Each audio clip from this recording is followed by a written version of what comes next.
နေလေးတော့ပါအ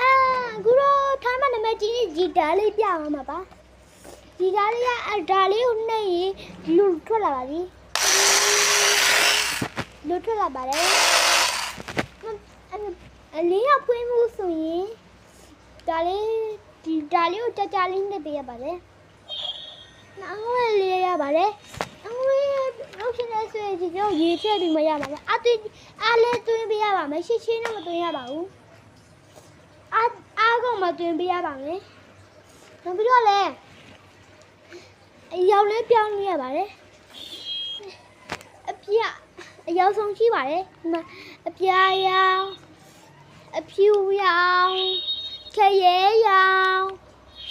လေမော်ရောင်အစဲရောင်အပြာရောင်အနီရောင်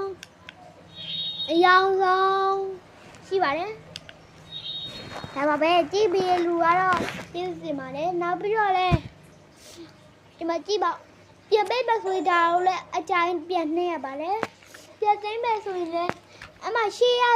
ဒါဒီဒါသွားလေးဒီပြောင်းဟာလေးကဒါတွေနဲ့သွားထိရပါမယ်ပြိုပေးရပါတယ်ဒီလိုပါဒ